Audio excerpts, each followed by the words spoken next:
Previous podcast I did was on honor, so today I want to talk about chivalry. Chivalry comes from the French word cheval, which means horse. And when you think horse and chivalry, you think knights. Um, in history, we think of knights from the Knights Templar back in the Middle Ages. They were a group of knights that used to crusade down in Jerusalem. They were also a part of a Catholic order. They were the Order of the Templar. And so therein you see the two sides of the coin. As a monk, you're supposed to be worshipping God and believing in honor and truth and justice um, and grace and humility. And on the other side of the coin, you've got going to battle, separating limbs from bodies, and being fearsome. So that's what chivalry is all about. It's all about trying to define how to act in a particular situation. For when you think about it, like it's not appropriate to be aggressive and bloodthirsty and doing horrible things when you're in peacetime. And on the other side of it, it doesn't do you good to be all gentlemanly and honourable and doing the right thing when you're in the middle of a war. So it's basically all about deciding what kind of attitude you want to approach in what particular situation. There's plenty of notable examples in real life of chivalry. If you think about any serving members of the defence forces or the guards or the HSE, uh, there's plenty of examples around my area. The likes, maybe I should save them for another podcast.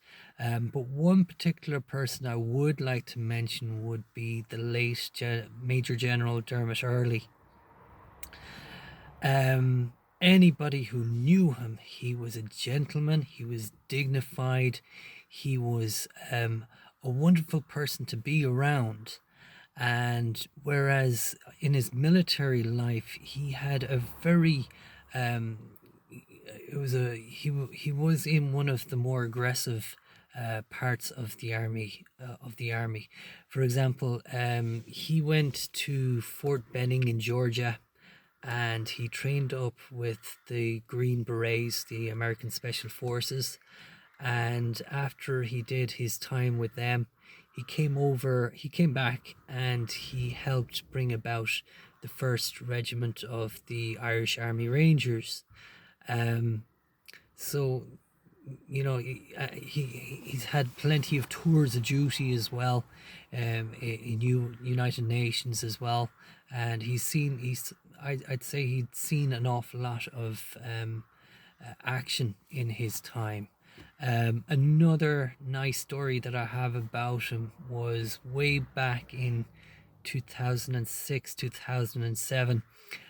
My unit, we were based down in Camp Kilbride, down in Cork, outside Mitchelstown, and I was only on that camp on the second week, but believe it or not, the first week he actually visited the camp, and he did it in style. He flew in on a state-of-the-art Eurocopter, which is actually for the main. It's for exclusively for the Special Forces group.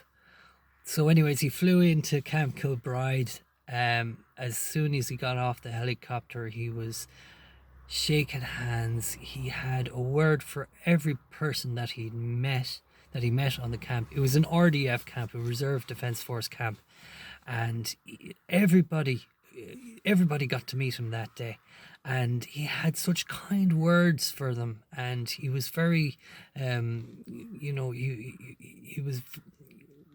A lot of people still talk about him to this day, the day they met Dermot early.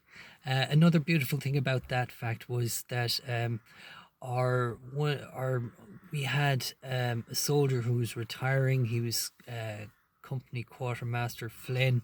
He was retiring that year, and you know, it was lovely to see a lieutenant general at the time, um, you know, having a good conversation with him and talking about all the different,